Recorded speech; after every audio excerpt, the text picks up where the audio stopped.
Sorry for a moment, Mr. Kafula. Please let there be order here. Those who are talking when Mr. Kafula is addressing us, I may be forced to say you should move out of the court. So please behave yourselves. Proceed, Mr. Kafula. So, we don't have to force the family. The family must agree by themselves. No one, this court must not force the repatriate the dealings of their loved one. Yes.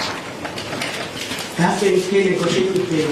They can bring neutral parties, my lord, like our chiefs.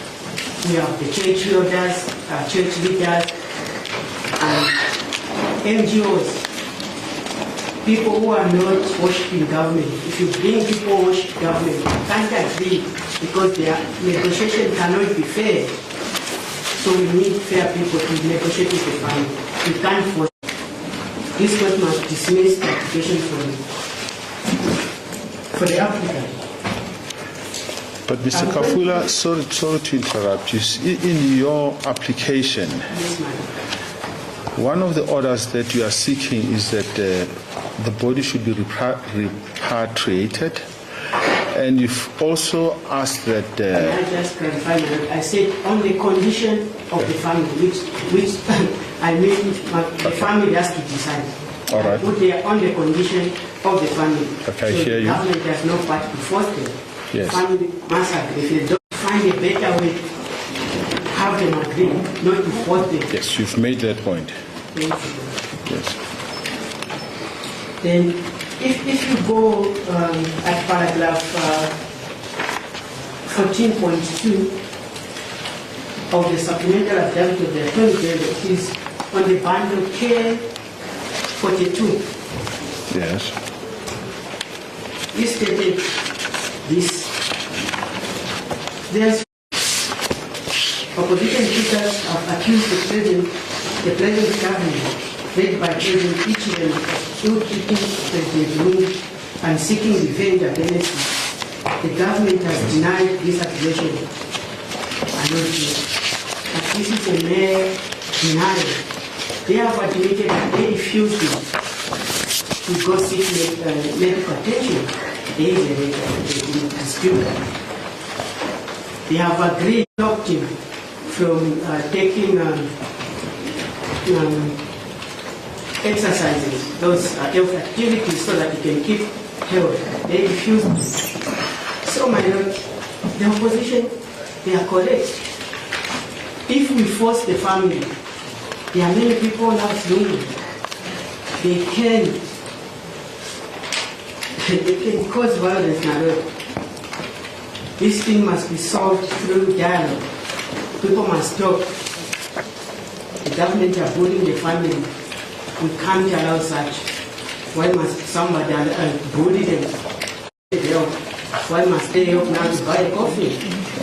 Sorry, can I just ask one thing? Yes, ma'am. What is your direct interest in this matter? The interest is that if the order is granted in favor of the government, the people can arise and can cause trouble, and I'm affected for that. So are you acting on behalf of the people in Zambia, or what is your direct interest? I'm a Zambian citizen, my lord. So if there is violence, if there's unrest, you remember we are here in South Africa in 2021 when people they caused that, and you know how many people it closed, how many billions which we are not. So our country is very small. If they are to do that in my country, even myself, I am affected. So the applicant, they are relying on essay writing for Disabled Association versus Regional Grant Claims. Let me read what they said. If the applicant shows that he has some right which is affected by the order issued, permission to intervene must be granted. Once the applicant for intervention shows a direct and substantial interest of the subject matter of the case, the court fails to grant leave to intervene. I submit my right that I have direct and substantial interest in this matter as a Zambian citizen for civil career, as acknowledged by the applicant in their answering affidavit, in their affidavit, supplementary affidavit at paragraph 14.3, the applicant further stated that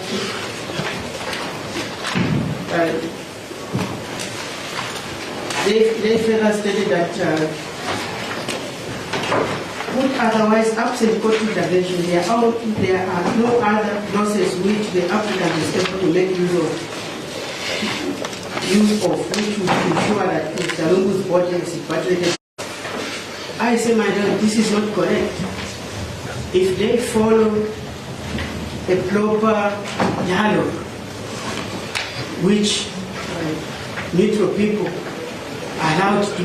Yes, you've made that submission that Yes. there should be dialogue. So therefore, my lord, Give me a chance, Mr. Kafula. I see that in your application you further seek an order declaring that certain Zambian laws should be declared unconstitutional. I would like to make a combination there, my lord, because I realize that no, this court cannot make that because the Constitution clearly states those things must be done in the Constitution Court of Zambia. And that... Do you have further submissions to us regarding the joint application? We're not arguing the merits now. We're just assessing your application to be joined in the proceedings. Do you have further submissions? no further submission. Thank you very much, sir. Advocate Steele. May it please you, my Lord, my lady. I carefully listened to Mr. Kafula and the sentiments that he expressed. Of course, dialogue is preferable, but that doesn't give him the standing that he purports to argue he has. What we did is we gave notice of a legal point that we will raise that you find in case lines on section W1 and on W3. The applicant in the intervention application never or cannot demonstrate that he has a direct and substantial interest, and he also cannot demonstrate that the application was not made frivolously or that it was made seriously. And to demonstrate the frivolous nature of the application, one only needs to go to the application itself, where the relief that he seeks, there are 9 orders.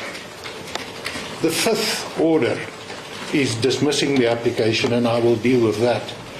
All the others concern issues that the courts in Zambia clearly has to deal with. But he has considered that point, Mr. Stu. He considered that point. So, if that is conceded, there's simply nothing left but, in fact, no direct and substantial interest. And I only need to take you to the Constitutional Court matter, essay riding for the Disabled Association, where the test is laid down. No doubt, my lords, my lady, you know what the test is: a direct and substantial legal interest that will be affected. And whatever the outcome of this matter may be, none of Mr. Kafula's rights or interests will be affected. He may still approach the courts in Zambia to seek the relief that he says the court should grant and which it will. None of his rights would be affected. So, in the heads of argument, you may have had sight of it. I apologize, it came fairly late in the day, but it is in section ZA, where the heads of argument in the intervention application appear. And I refer to the matter that the intervention applicant relies on. It's the Seguira matter versus why this application can't succeed. And in the Seguira application or matter, the court granted intervention under circumstances where it concerned the rights of a spouse married in community of property to the joint estate, or the communal residence. So what we say is Seguira serves as an example why this application can't succeed. We submit the applicant is in person in the heads. We indicated that we would see costs. We will not assist with that. Thank you. The court pleases, my lord, my lady. The respondents indicated that it will abide by the court's decision with regard to the intervention application. If we don't oppose it, we don't support it. Okay. Thank you very much. Okay, the court will adjourn for some few minutes to consider this application. Court adjourns.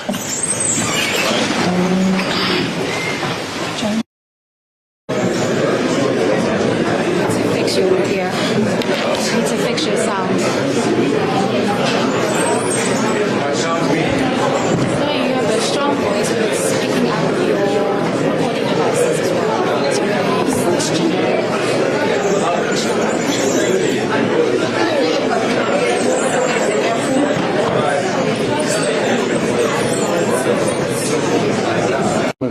present, and that the Zambian law should apply, considering all the connecting factors, and I will deal with that.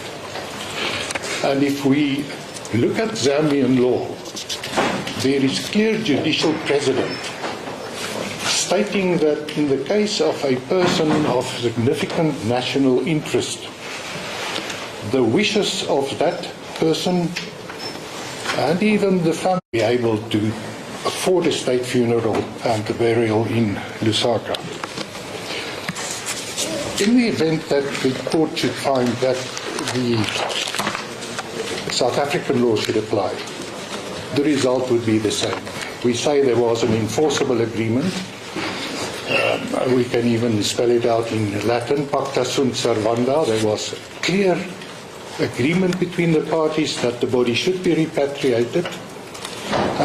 There is also authority to the effect that the court should approach the matter based on fairness, on the circumstances of each case, and in the bundle of authorities that I just handed up to your lordship, my lady, we will also refer to a matter where the court stated, in a case of a customary law marriage. Just for the sake of clarity, bear with me. You hand it up. Is it also on case lines? It's been uploaded to case lines, my lord, yes.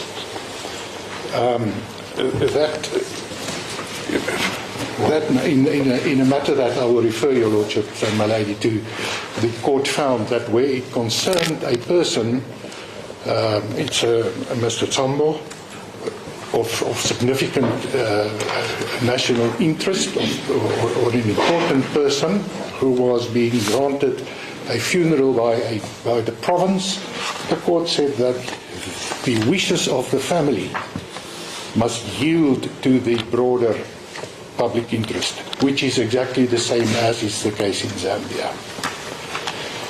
Those, in broad strokes, are the submissions that the applicant will make. There is also then locatory applications that I will deal with. The applicant is aggrieved by what it contends are instances of, let's call it political grandstanding on the part of the respondent, where they included allegations in the answering affidavit that are vexatious and scandalous. That will be dealt with. There is also then a donation on the part of the respondents to bring a counter application. We will also briefly deal with that application, which we say simply has no merit and in the interest of justice cannot be granted. If I may... The respondent also raises, can the government of South Africa just be removed or not? Are you also going to address that, or has that been settled, or with the amendment that you brought? I would be surprised if the respondents persist with that submission. I think so would we. There was proper notice given that the notice of motion would be amended, 2 paragraphs struck from the founding affidavit, There was no objection raised and the amendment was properly effected. What we say, my lady, is that the department, DIRCO, so to speak, in colloquial language, has an interest in this matter, clearly, but it is not a legal interest. And it is the department and the minister was cited. And for reasons that I need not dwell on, it was decided to remove the minister from the, as a party, as a respondent. And the court order clearly gave the minister the right to intervene if the minister felt that it should be heard. It had the opportunity to do so. So I submit that there is no case of question that could have been removed, and it is not a case of non-joinder with respect. If I may then turn to the facts, and first start with the wishes of the deceased.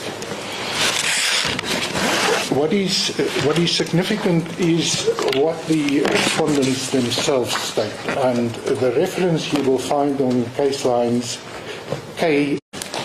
It is the supplementary founding affidavit, paragraph 7.6. I'm just quickly going to quote from that. 7.6. The family objected that the late President Lungu stated out his wishes before he died, which were that, and firstly, his remains should be repatriated back to Zambia in the same manner that he had travelled to South Africa. I'm sorry, you've lost me. You referred to K, didn't you? K18. K18. Thank you.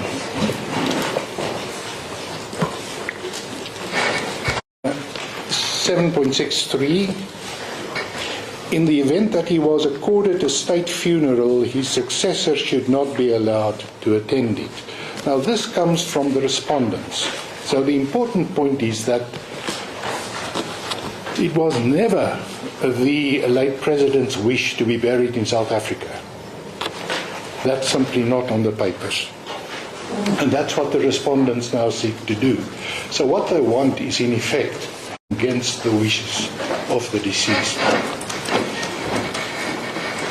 What they also said is that in the event that there is a state funeral, his successor should not be allowed to attend it. Now that issue was dealt with specifically in the subsequent meetings that were held between the applicant and the respondents. And it is from those meetings that a compromise agreement, and that compromise agreement, important entails that if the president is present, he can be there, but he must be there when foreign dignitaries are present and also when the funeral takes place where heads of states are. And I will get to that and I will take you to the relevant portions. So the first important point dealing with the wishes of the late president, there is no indication that he wanted to be buried in South Africa. That's a starting point. His wish was to be repatriated. In the founding affidavit, the meetings that were held then are set out. The first one is a meeting on the 10th of June. That was in City Lodge. You find in the supplementary founding affidavit, paragraph 7.9. And going to summarize to the court, the president would be given a state funeral and the current president, Ichilema, would not preside over it, but he would be allowed to receive foreign dignitaries. He may be present at the funeral where foreign heads of state would be present and Archbishop Banda would celebrate the Mass. And then it was also agreed that the tentative order or program would be drawn up and shared. The program was in fact drawn up, and there's some controversy in the papers. The applicant initially said, we drafted the program. The respondents then retorted and say, no, we drafted the agreement or the program. Mr. Scoop, just for me to follow, are you relying on FAA7? Indeed. Is that what you're relying on? That's what I'm now taking the court to mind. That program is extremely important for two reasons. Firstly, it was drawn up by the respondents, and secondly, associations, the parties agreed that that program will be implemented. And what we say is that it is exactly that agreement that we rely on. The agreement that FAA 7 be implemented. And it is that agreement that the respondents breached. If I may ask you to go to FAA 7, it's K64 on case lines, be accompanied by military honors. That is after the body now has arrived at Lusaka. There will be military honors. If you go down the page, on Sunday, the 21st of June 2025, provision is then made for the state funeral at Mulungushi Conference Center hosting foreign dignitaries. And your Lordship and the lady will bear in mind that there was the agreement reached that when the funeral takes place, that the current president will be permitted to be there when foreign dignitaries to receive them, and also when the state funeral takes place.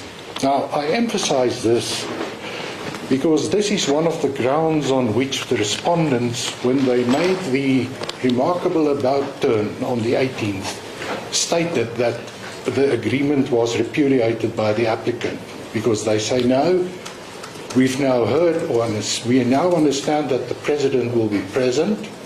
That was never agreed. We say that is not. What is also important, at the bottom of that page, FAA 7, there are 5 notes. The first one, national mourning to be extended. 2, the body always to lay in state at Chifuema. 3, the body to be always accompanied by a relative, the aide-de-camp, and by the doctor, the physician. 4, the parties will consult and agree on who speaks at all. The Honourable given Lubinda to speak on behalf of the Patriotic Front Party, who is the current opposition. Nowhere on this document is it stated that the current president may not be present. It's not recorded here. And why not? Because that was not the agreement. The agreement, as I said, was that the president may be present on those conditions that I've set out. So what is important is that following this program, there was again a further meeting, and on the 14th of June 2025, it is now common cause that all the parties agreed on the program which was accepted. I might take you to answering affidavit paragraph 26.1, that is case lines 046.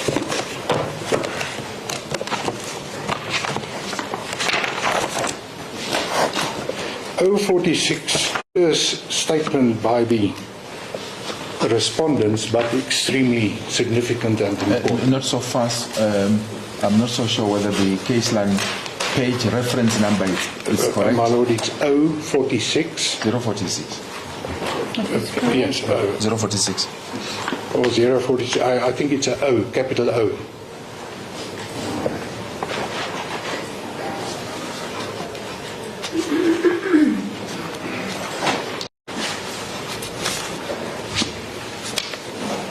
It's paragraph 26.1 of the answering affidavit. Thank you. I quote, the parties agreed upon the implementation of Annexure FAA 7 on 14 June 2025. And that is the applicant's case. What we say is there was a clear agreement. That agreement was repudiated on the 18th when the respondents refused to cause the body to be transported to Lanseria Airport. We seek to enforce, and that gives the applicant the clear rights. What is also significant then is that there was a further event. But perhaps before the further event, my brother says I may engage you. If we were to, because 26.1 make reference to Annex norm in relation to... That would be what one would expect, especially when military honours is provided, that the current president, as head of the military, head of the armed forces, would be present. What the respondents contend is, look, we did not understand it in that manner. We say that is an untenable proposition, and especially if you view this in the context of the earlier agreement, where the respondents contended, where the respondents agreed that yes, the current president may be present when the foreign dignitaries are in the funeral, when the heads of state are present, that clearly would be the position, my lord. Thank you. Is that not raising a dispute of fact? I submit no, my lord. What they say, and on the papers before the court, there was an agreement. We say we rely on that agreement.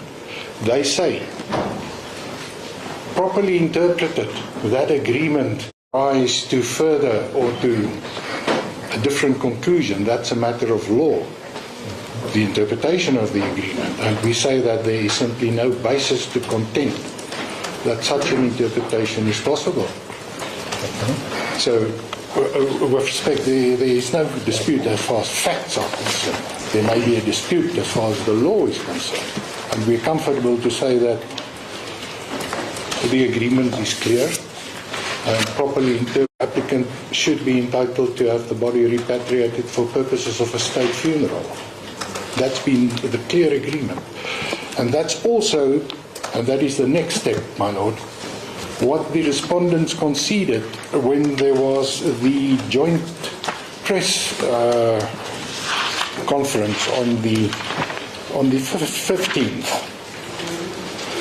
and the content of or what the respondents during that press conference did was to candidly concede what they themselves described as a compromise agreement.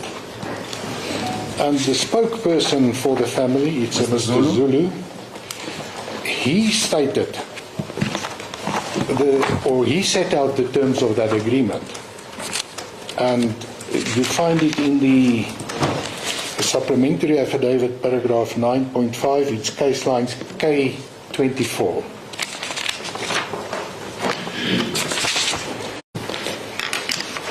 So, paragraph 9.5, and I'm not going to read the entire dialogue, but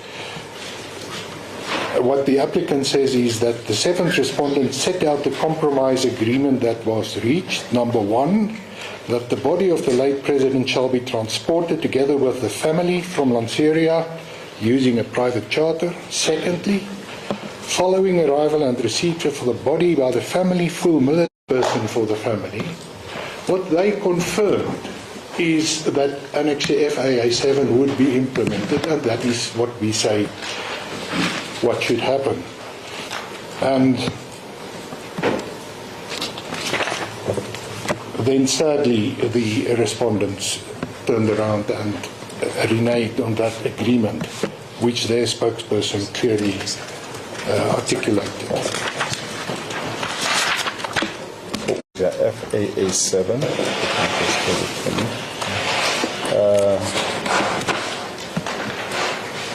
Mr. Marquis can invite me to that annexer, please.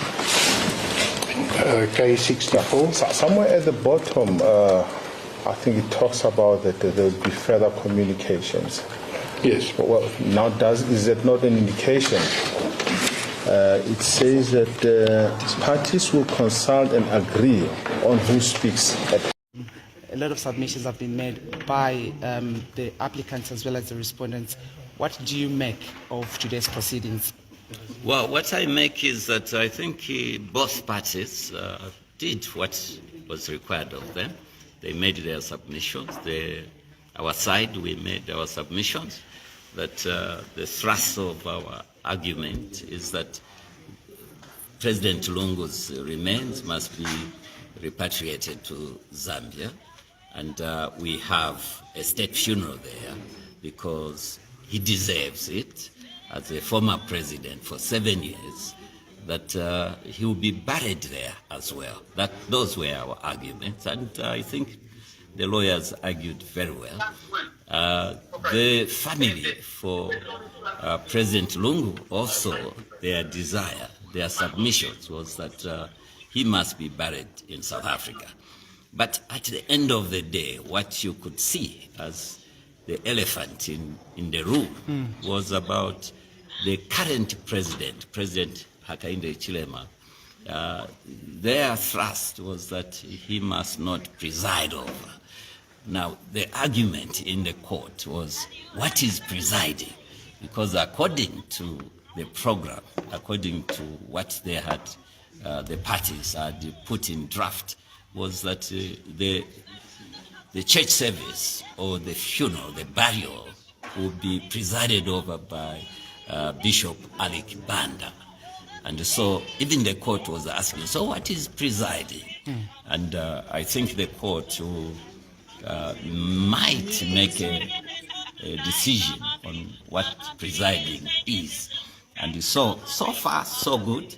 The parties have made their arguments, and the court has reserved judgment to either tomorrow but the court was emphatic that on or before Friday, judgment should be ready. So we are happy with the proceedings, and I'm also happy with the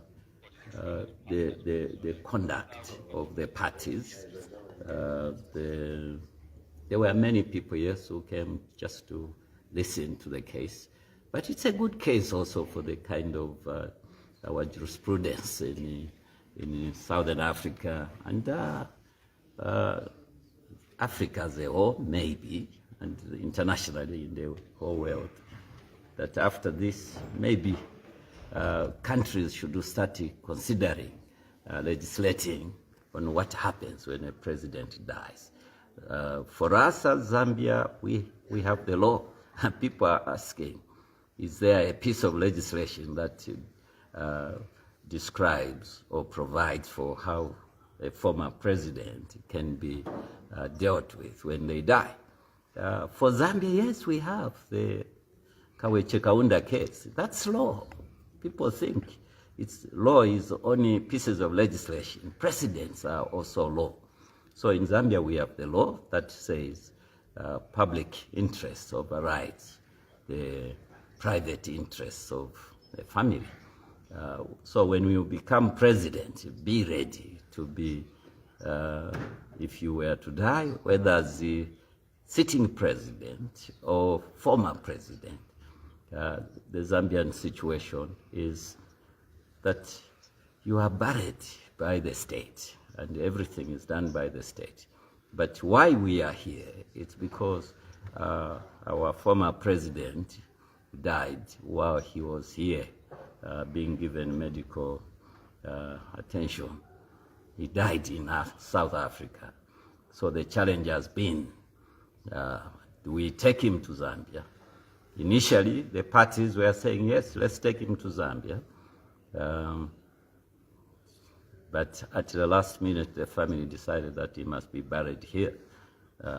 But again, as I mentioned at first, the elephant in the room, or the big issue, is about the current president not attending the funeral. They said not near the casket. Really, I don't know. They claim that's what the president, the late, indicated. But what even the court was asking that did the deceased president make his wish that he wanted to be buried in Zambia? And the answer was yes. So who is saying he shouldn't be buried in Zambia? The first respondent is the one who has made a decision. But again, of course, she could have made that decision because the law here in South Africa says the next of kin. Yeah, so it's looking at what the law says here. Is this something that the Zambian government will be okay with, let's say, the court rules that his body be repatriated and the current president not presiding the funeral? Well, reading between the lines, I think the court itself indicated that the court can't make decisions of what should happen in Zambia. The court has no jurisdiction to start giving nitty-gritty directions of what should happen in Zambia.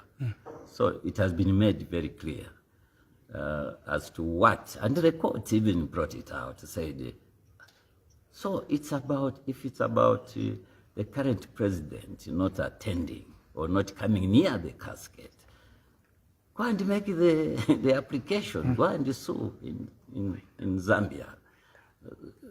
That is what is here, that is the position. Lastly, AG, before we let you go, if the decision won't be in the Zambian government's favor, are we going to see an appeal? That I can't say, because it's not me who is going to appeal, it's the other side. And if it's against the Zambian government, again, I can't say, it doesn't matter. What is important is what will the court be saying in its judgment. The court can be saying things which maybe are not part of what was said. Sometimes courts can say anything. So we can't start strategizing to appeal or not to appeal because we don't know what the court will say. So we hope for the best. And so far, so good. The proceedings were good. Both sides, I think they should be happy, both sides. At least they have been heard. What is important always is that a party is heard. And both parties have been heard. And so we thank the court for having given us and the other side the opportunity. Thank you so much, AG, for having an interview with us on No Time Newsroom. Thank you very much. God bless you. Thank you. Thank you, AG. Last update for this News 24. I hope you please.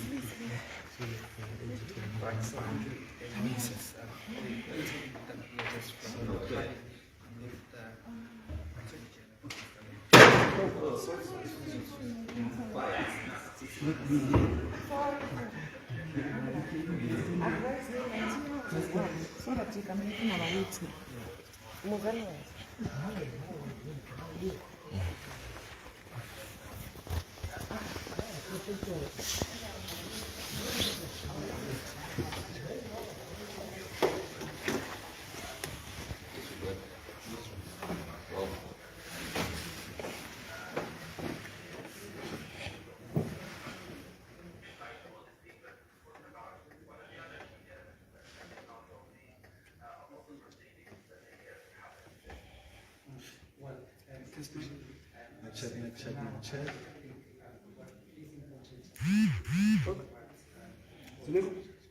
Check.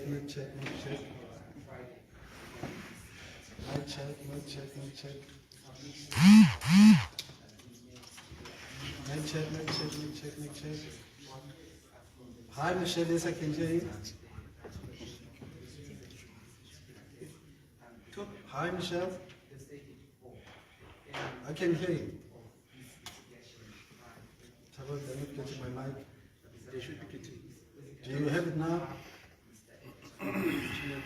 Channel 2.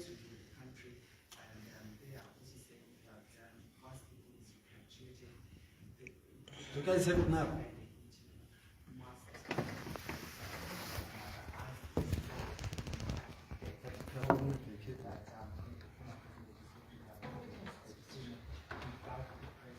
Is it fine?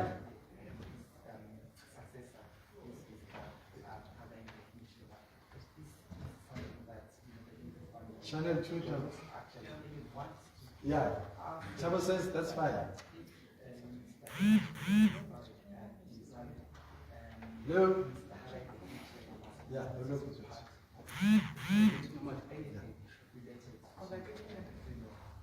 Yeah, well. Anyone press for time?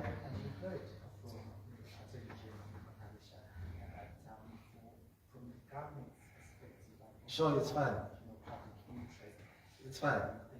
Sharp, sharp. Okay. That's good. You're fine with the mic.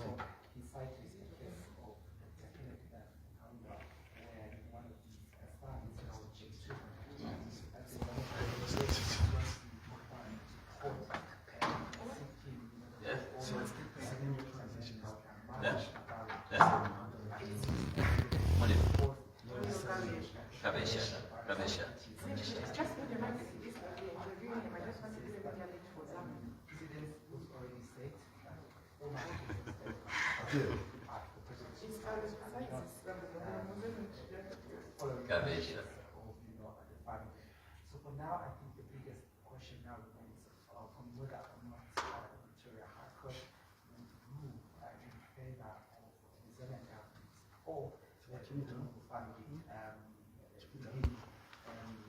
family tomorrow rather on Friday. The division of the High Court here in Pretoria has reserved its judgment on the matter involving the Zambian government and the family of the former president of Zambia, Mr. Lunga. Well, both parties had it all to do today to really try to convince the South African High Court in terms of what really must happen to the remains of the former president. Well, the family says that there was never an agreement between the two parties, and the Zambian government says there was an agreement. But also they are saying that according to their own law, the interest of the public must override the wishes of the family. I'm joined now by someone who speaks and who initiated the reasoning process, Attorney General of the Zambian government, said, thank you very much for your time. It's been almost 2 months. Talk to you. My Lord, I don't think it would be appropriate. I don't think the respondent needs to be out of pocket, with all due respect. But I understand that it's a novel point.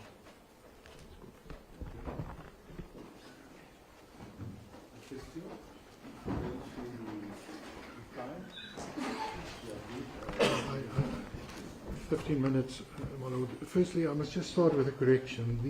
The Kutuane matter, I submitted or stated that that matter dealt with a civil law marriage. It's not correct. This is a pre-constitutional matter. It was heard on the 14th of August 1992. So it deals with a customary law marriage, but it was argued on the basis of the common law foot, Van Leeuwen and those authorities. And it's in that context that the judge made those remarks. There's another matter that I just need to also draw your attention to. It's the matter of MT and MC, MT versus MC and Faith Funeral Home. We will upload the reference on case lines. It's the case number. It's a decision by Adams J, Mr. Justice Adams in the South Gauteng High Court.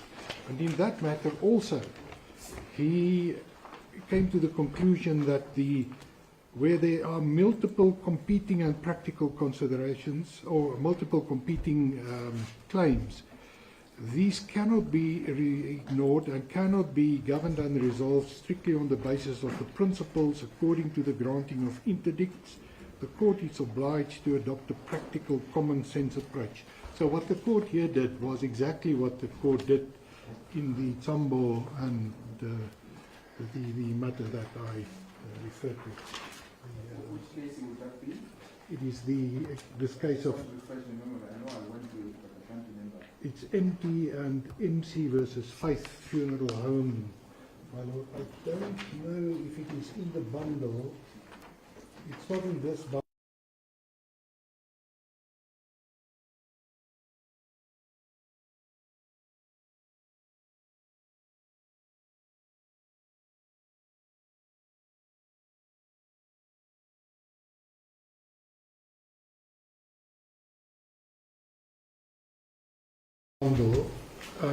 It's either referred to by my learned friend or it was referred to in the matters that were quoted. So we will upload a copy of this decision.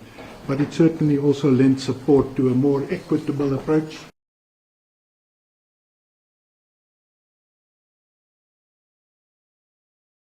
Or more common sense approach, and especially in this type of matter. Firstly, starting with the submission, which I found rather extraordinary, that the late president was an ordinary Zambian.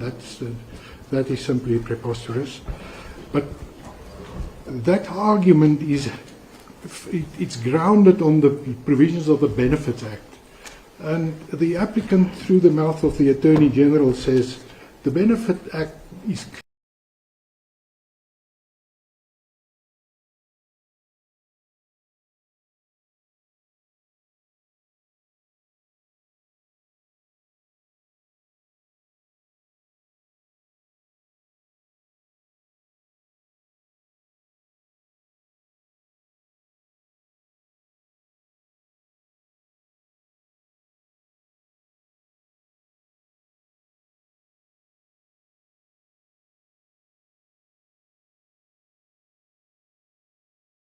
clear that the benefits are just suspended for so long as you engage in active politics. Upon his death, that impediment or the reason for the suspension falls away and the benefits become payable. One of the benefits is funeral costs. And what the Attorney General says is this is the way the Act should be interpreted, which is in the realm of, obviously, your lordships and my lady can read the Act. The Attorney General confirms that a sensible interpretation is the interpretation that the applicant attaches to it. Are we getting an assurance that PESAL now in Zambia is running in favor of the widow? It will, it must. That's what the Act says. She will get a house, I think she gets a car, children get benefits, those will follow. It's in the papers. And then, the concession, you want to how the actually based on the papers, my lord, yes. The first point, the question of the wishes of the deceased, what my learned friend did, there's a fancy word to it. If you look at the line and your eye jumps to another point, there's an explanation for that. Your Lordship, or the court referred my learned friend to what is stated as far as the wishes of the deceased are concerned, and that is in paragraph 7.6.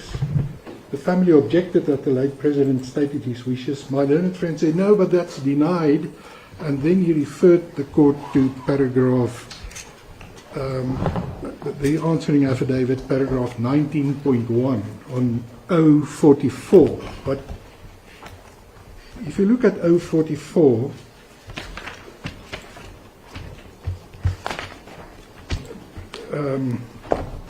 paragraph 19.1, no, sorry, my learned friend referred to paragraph 24. He said, it is denied that the president would preside over a state funeral. It was proposed that the current president only be allowed to receive funding. So his answer to was that, were those the wishes of the president? He said, no, look at what he stated in 24.2. But that deals with an entirely different paragraph. That deals with 7.10. We are busy dealing with 7.6. 7.6 sets out the wishes of the family, or the late president, and that is dealt with in 19.1 on 044. And there the respondent says, the proposed conditions of my family are stated herein. From the listed conditions, it is clear that the family would not agree to the current president playing any role in the burial of the late President Lungu. So they don't take issue with the fact that, on their version, those were the wishes of the late president. So the submission that there is no evidence as to his wishes is wrong. It is as we say in the supplementary founding affidavit, paragraph 7.6. It's not denied. Then the second point that my learned friend forcefully argued, there was no agreement. What he never referred to is what is in paragraph 9.5. 9.5 of the supplementary founding affidavit on page K24. 9.5 reads, the seventh respondent, Mr. Zulu, set out the compromise agreement that was reached. My learned friend didn't deal with that because he can't. On the family's own version there was an agreement, so they can't turn around and argue and make submissions contrary to what is common cause on the papers. Mr. Zulu set out, number one, will be repatriated. I'm not going to go through. So my submission is simply that contention that there was no agreement is untenable. That takes me to the Plascon evidence. That was at times, it's one of the deck chairs that just went, my lord. The Plascon evidence rule, yes, that rule does apply, but the court also is entitled to adopt a robust approach. A line of cases, Sofiantini versus Mole, and especially in circumstances such as the present, where we sit, the court has to deal on an urgent basis. It needs to adopt that common sense approach advocated in those line of cases that go back many, many decades, and tells the court how it should deal with if there are disputes, or fact which I contend there are not. Then the question of the defective notice of motion, it came as a bit of a surprise to me. What the applicant, how the notice of motion is structured, is a declarator declaring the right of the applicant to have the body repatriated, coupled with an interdict that the sheriff would be entitled to cause the transport of the body, and that declaratory relief is squarely grounded on the clear right that the applicant says exists. So the contention that the notice of motion is somewhat flawed, somehow flawed, I submit can't hold any water. Then the question or the issues with the counter application, the impossibility and the hardship, those are defenses clearly. You don't raise a counter application, you don't bring a counter application to put that before a court. You simply argue, you put the facts and you argue on the facts. If the agreement can't be implemented, if it's impossible, there's no counterclaim that you need to bring. It's when you deal with misrepresentation and the right to resile from the contract, that clearly is on a different plane. There you would need a counter application. I must correct myself, not even. There is authority to the effect that you can raise that as a defense as well, the right to cancel. So it all turns on the merits.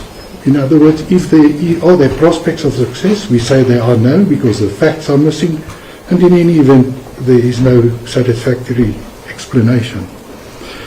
The last issue, the question of striking out that the respondents seek insofar as the allegations in the counter, in the reply are concerned. I'm not going to read through those, my lord and my lady. If you read through the allegations that the applicant seek to strike, they are clearly not hearsay. For example, where the Attorney General says, based on the evidence, that's one example that comes to mind. Based on the evidence, it is clear that a certain conclusion must follow. They want that strike, they said it's hearsay. That's clearly not hearsay by any stretch of the imagination. That leaves me with costs. My lord, my ladies, the court indicated that an equitable approach, costs always has that component, maybe not to make an order of costs as to costs. We will obviously not object if you exercise your discretion in that manner. But what we say is ordinarily we would be entitled to costs, and we would also be entitled to the costs of the urgent application. That was because the applicant found out on the 23rd that the funeral will take place on the 25th. It had no choice but to rush to court to interdict the proceedings, and we say that if there's a cost order, the applicant should also be granted the cost of that proceeding or that process. About the conduct of the applicant in approaching this court on an ex parte basis, as in effect, the matter that was already closed. Yes. Isn't that something that we need to look at? My Lord, what happened there? Yes. What happened there is that there was some debate between the parties as to the interpretation of the court order, and the applicant invited the respondent to state its interpretation of the order, which was... Made by agreement, I think we should keep that in mind. Yes, yes. What the applicant said is that our understanding, taking into consideration the context of that order, is that the body will stay with the undertaker and you can't remove it. And the reason why that debate ensued was because the applicant obtained information that there may be an attempt to move the body. And when the respondent then said, no, we're not in agreement, that's not how the order should be interpreted, the applicant approached the court on the basis that the order was granted in the common or on the common understanding that the body will not be moved, because it will not make sense if these proceedings would proceed and in the interim the respondents can simply move the body, bury it to whatever the proceedings set out to prevent. Now the respondents complain and say no, but the attorney must let the court. That is simply presumptuous, and if they proceed with a complaint, they're obviously welcome to do so. That complaint will be dealt with, no doubt, accordingly. So, my Lord, you may consider the ex parte application. If I'm correct, we don't see costs as far as that is concerned. My learned junior can check. I don't think. Yes. So those costs shouldn't play a role, and you can take it into account, certainly. My pleasure. Thank you very much for the sample submissions made by our council. We hope it will make our task, this typical task, a bit easier to deal with. We are also alive that there is an urgent matter that needs that judgment should be delivered quickly. The undertaking that this court can make is that they will ensure that judgment is delivered not later than Friday. It may be tomorrow, but not later than Friday. May I please? And those ladies, court agents.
answering after it.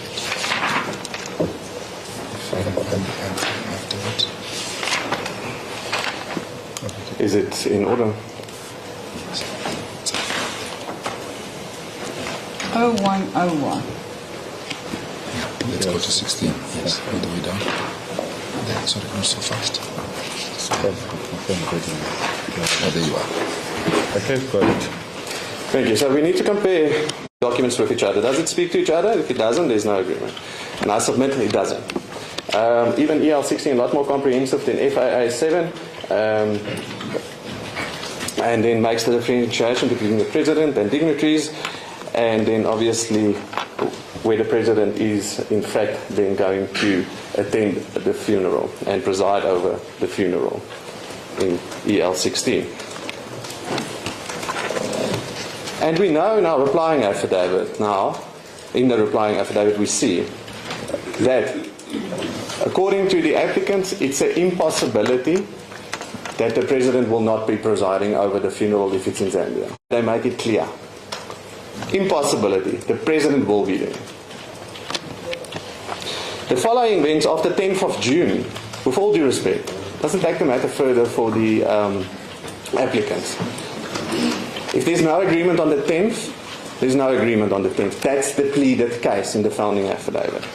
But what the following events does show is that there's differing programs being sent and withdrawn, clearly indicating no meeting of minds of the proposed funeral.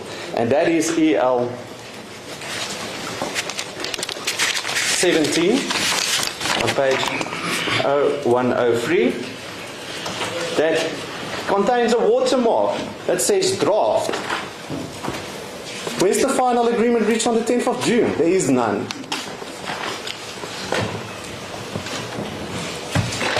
EL 18, a withdrawal Is the of that. program now what the... No, my lady, it's not. Yeah, written. so there's you can't argue there's no meeting of the minds on the program. Well, my lady, it shows that FAA 7 is the one that the applicant, the respondents envisaged, and the other ones are the one that the applicant envisaged. And that is where the president is continuously involved in everything. So if those two don't speak to each other, there's really no agreement, my lady, with all due respect. At the very best again, we go back to motion proceedings and the Plascon-Evans rule. Before we get there, what is in dispute between those two? My lady, the involvement of the current And to what? presiding over the funeral and being So he can be present. there, but he mustn't preside. Well, my lady, again, we're sitting with a very bit of with a bit of a situation here. Certain interpretations can be given to presiding or his involvement. I agree, but there's no meeting of the minds between the applicant and the respondent, and that's why I can't make submissions on it exactly what it means to each party. There's So no precise you don't know what it definition. means to the respondent. Well, my lady, he must not be involved. He must not be. He must not preside and speak at the funeral. With all due respect, it seems from that one statement he can be present with the state funeral at the back there, but he cannot be standing in front participating in the funeral process. So you say it's common cause that he can be present. Well, my lady, with respect, if there was that agreement, but there was an offer and counter offer. I'm asking you on what your argument is on the papers. No, my lady, there's no agreement to that effect. No That agreement there because excludes there was an offer made and a counter offer, it would seem at the very best. The counter offer isn't accepted and the parties went on and back and forth until the evening of the 17th.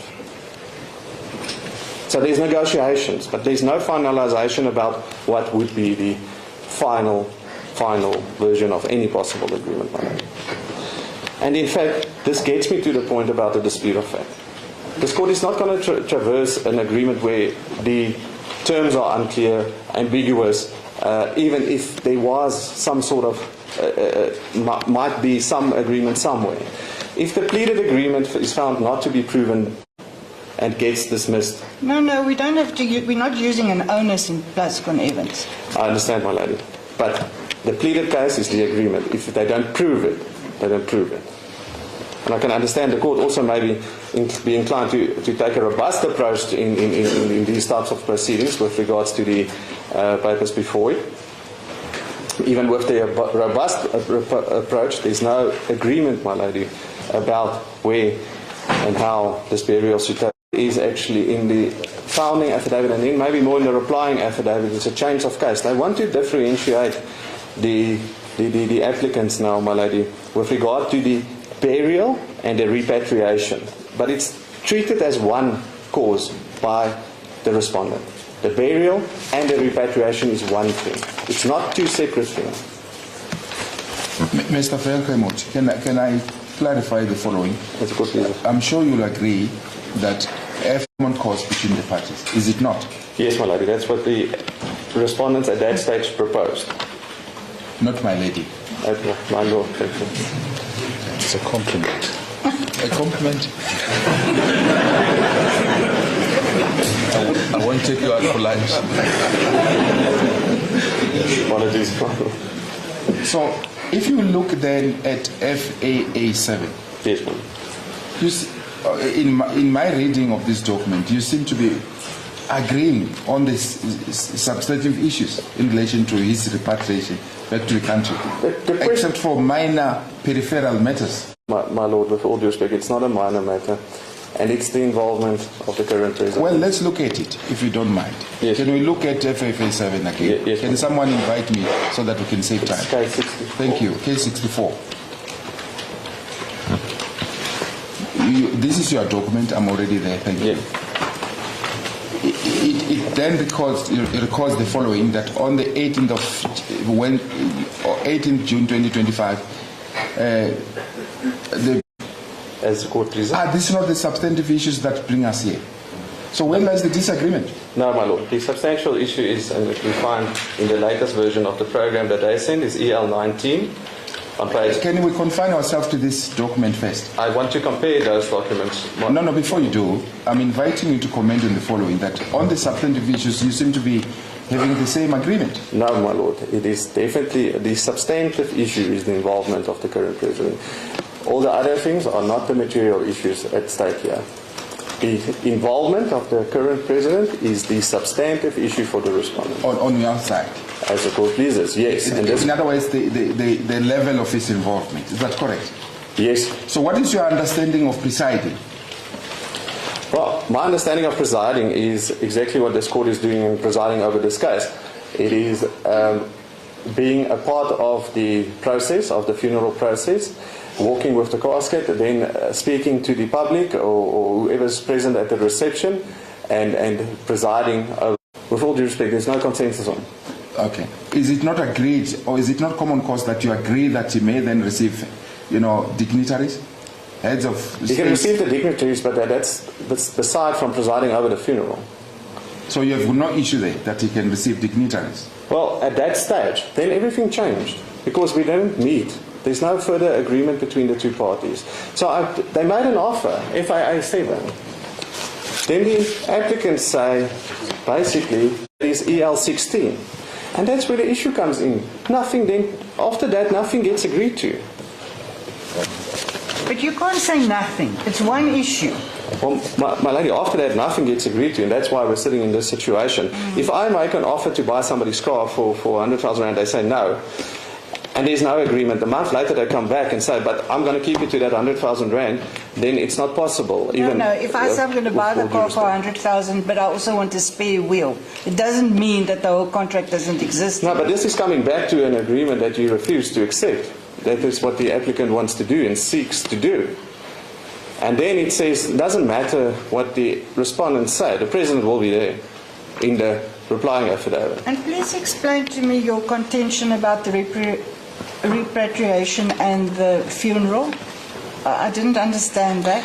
Some of the argument seems to suggest in the replying affidavit that there should be a differentiation between the cause of action being the repatriation and the funeral itself being almost separate. It seems that the applicant wants to firstly just get the body in Zambia. And that is the repatriation part that they say we agreed to. Well, they're not wrong with that. And then they say it doesn't matter after that, and when we're not looking at what we agreed to with regards to the burial. We need to ignore that. But we can't ignore that. It is one cause. It wasn't negotiated separately. So we cannot get the differentiation between the repatriation and the burial process. Can this court make an order that the president of Zambia should not take part in the proceedings? No, and that's where we get to the council. You've answered me. My next question is, if there is a repatriation, are the respondents barred to seek an appropriate order with the Zambian High Court? Well, Lord, that's an interesting question because I actually don't think the applicants are barred in seeking the appropriate order. But what's before the court today is not appropriate. Why shouldn't they go to Zambian court and seek an order and then enforce it in South Africa? Because you said we cannot make an order against the president. No. So I'm saying if they are in Zambia, the coffin is there, they still have got the right to go to courts and then they seek an appropriate order that would suit them. Because as far as the body being taken from here to Zambia, that was not an issue between the parties. My Lord, it wasn't an issue, but then it led to the agreement not being reached. This is the court. About the burial, not about the repatriation. It is not two separate things, my lady, with all due respect. Oh, okay. Not different causes of action. It's not different causes of action. It's the same cause of action. The whole burial process is one cause of action, and dealt them to an interdict? Yes. Approach the Zambian courts. Get your order, if whatever you want, and we'll oppose it there, or do whatever we need to do as the respondents. And you can enforce it in South Africa if you want. You've got an appropriate remedy.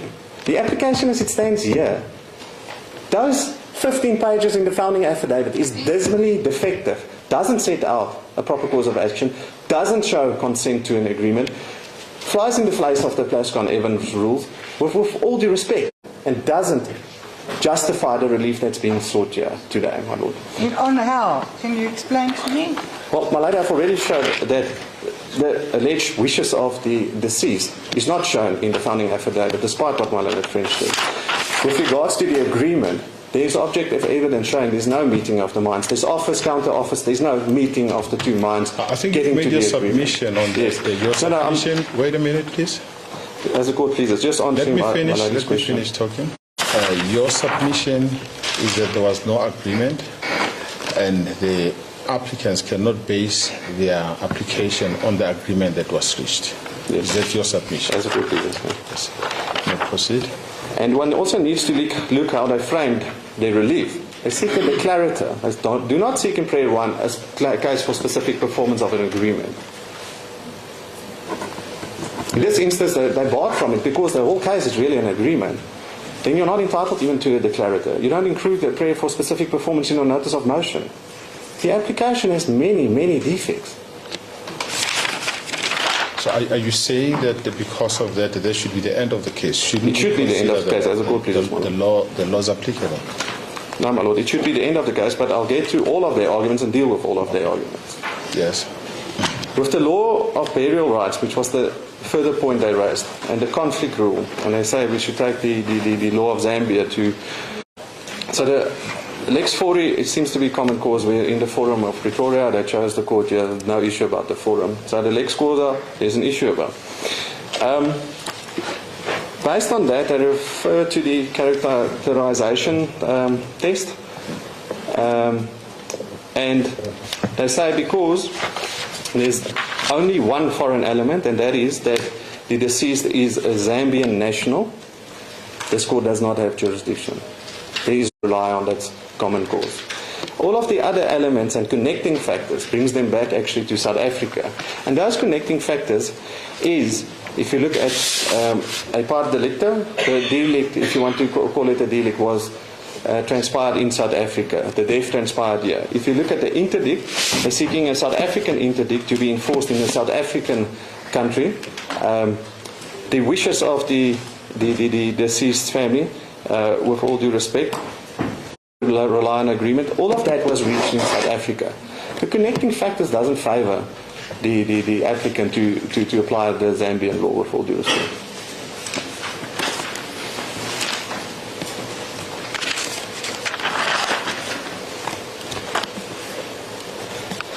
If if one wants to even maybe look at the Zambian law, again, I need to play devil's advocate here and deal with everything. The Kahunda matter doesn't take it further for the applicant. It's a review, doesn't go into the merits of the application. That's clearly stated in that judgment. It dealt with a Zambia who did receive his benefits and was not a normal citizen. So the Kahunda matter doesn't really help them, with all due respect. It's differentiatable to the matters before the court now. What about the reasoning of the court, of the court in that matter? Well, the public interest was because it's the it's the late president. Well, we have a late president. No, we do not, my lord, with all due respect. Is this not a late president? If he was treated as a late president, we would not have these issues, with all due respect. His benefits and everything was taken away. Is he not a former president? He is a former president. So what's the issue? With regards to how he was treated, he wants nothing to do with the current president. And that is completely understandable, taking the context of this matter. If I were to have, or any person to have, and it's not about who's right or wrong, it's to see the context here.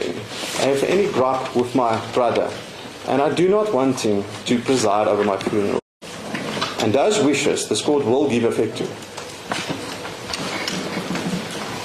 Like I say, rightly or wrongly, doesn't matter. Practicalities aside, doesn't matter. The wish of the deceased is that the current president must not be there. And in fact, he said it on numerous occasions. There's podcasts, there's his own words about how he was treated, and one can understand that he doesn't want the current president to preside over his funeral. Mr. Velkamoot, can you clarify me on this point? Should this court consider the wish of the deceased or the wish of the wife and the family? If the wish of the deceased can be ascertained to be buried, this court needs to enforce it. If it can't be, you look at, according to South African law, and even the cases my learned senior friend refers to Sengadi and the like, all of those cases in South Africa, you look at the deceased, does he have a will, does he say where he wants to be buried? If he doesn't, if we can't make that call, then we look at his wife, basically.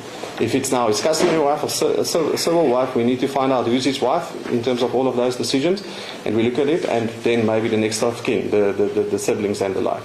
Those are the case law in South Africa. Simply put, what is the wish of the deceased? Where did the deceased want? I cannot make that submission. The wife? The wife wants him to be buried here. Was there no arrangements that he should be taken to Zambia through? There were certain negotiations shortly after his death about whether or not to bury him in Zambia or not. All of those negotiations, offers, counter offers, all fall flat, and there's no agreement to it. The wish as it stands here, as contained in the answering affidavit, is that he be buried here. Okay, proceed. That's important. And if one wants to say there is some type of Zambian law that needs to be applied, all of that still needs to pass constitutional muster. It must not infringe any decision of this court. Ultimately, must not. We're dealing here with a very personal right of the burial issues of any person. And the court cannot, or the applicant cannot, infringe on the following rights. Section 10, the dignity of the deceased. Section 15, the freedom of religion. 30 and 31, the rights of cultural practices. Section 12, 2b, security and control over one's body, which includes the deceased's body. This court ultimately must find, whatever the decision is, that it does not infringe on these rights. So even if Zambian law is to be applied, it needs to be tested against the Constitution. And that's those rights that are now presented to the court. And how would it infringe the cultural rights? How can a court make Well, the cultural rights, in all of the matters, my lady, and even in some of those Zambian matters that's been referred to by my learned friend, is the family's wishes is pretty much pertinent and of paramount importance. So that's the only thing you're referring to? With regards to the... cultural rights? Yes.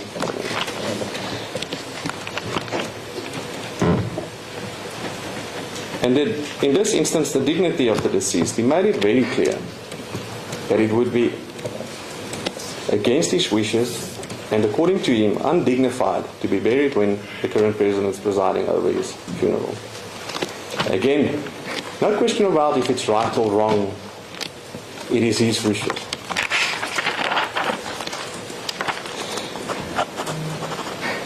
Then, my lady, I'll deal with the...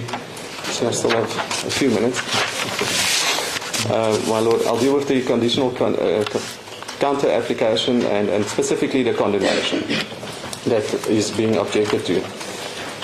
So condemnation is in essence being sought for a period of 5-6 days roughly,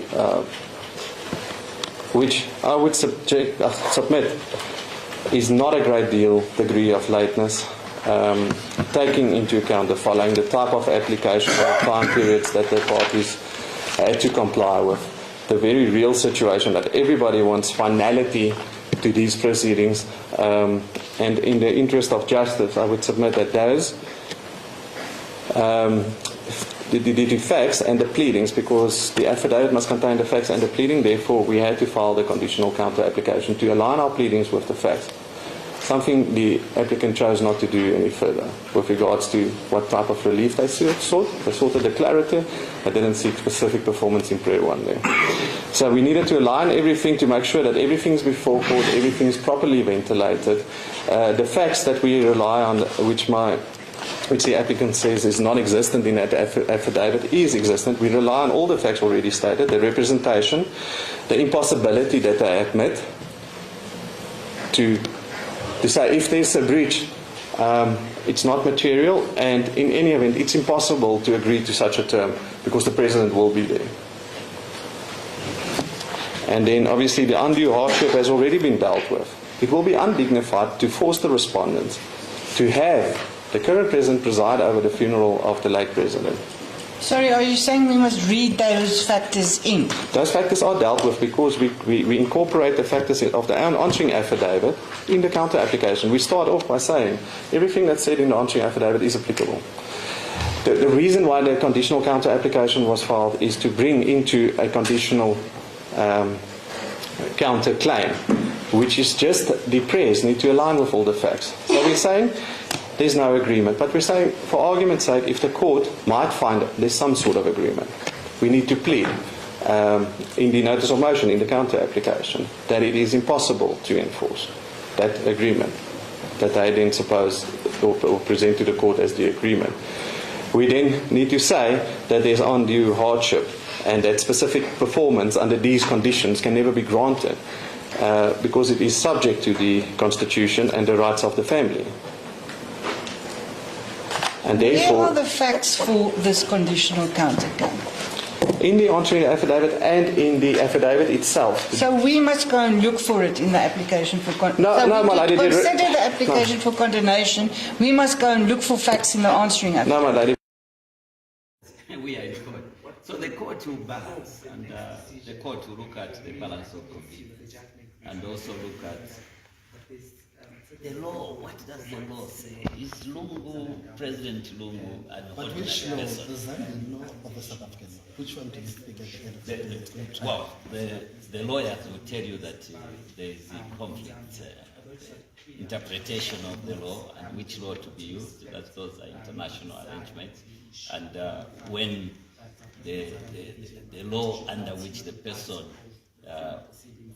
where the person comes from and where it's found having been in conflict maybe with the law, the court will interpret which law should prevail. Should this be to the court says, let's concede, let's allow him to be buried in his home country. That's fair and it makes sense. But now in terms of the government having to compromise now, in terms of hearing the demands of the family by not having the current president presiding over, is the Zambian government open to that? Yeah, the Zambian government is very open. Those are simple things, and I think even the court was indicating that that be done there in Zambia. And if the Zambian government appears when the body has been repatriated, and the Zambian government appears like it wants to go a different route, the family still has the right to go to court. That's what happened in the Kaunda case. I mean, on that matter, one will say the Zambian government just wants to have the board in Zambia. And as you said, a South African court does not apply in Zambia. So why should the family trust that once they trust you with the body to land in Zambia, will be able to follow up. Because once the body, gets to Zambia, it's all up to the Zambian authorities and legal processes that will then determine whether the Zambian family can still get its wishes or not. Well, from the beginning, even up to now, the Zambian government will always would want, and the Zambian government is to be, or to bury President Lungu in consultation with the family. That the Zambian government will always be available. The Zambian government will not decide to go and do things their way without consulting the family. But look, supposing the family says we are not coming, what do you want the Zambian government to do? One last question, sir. Should you lose this particular court case, what will be the next step of the Zambia? Are you willing to allow to have its wishes? Look, we are a government of laws. We respect laws, and if the court here will decide for the family, we'll follow what the court will do. And but we don't know the judgment. We don't know. The judgment can be in favor of the family, but the judgment can have other issues. Maybe the parties, either, even if the government decides, the court decides that let Mr. Lungu be buried here in South Africa, and make certain orders. The family itself, even if the court says they bury him, the family might not be happy with certain orders that might be made.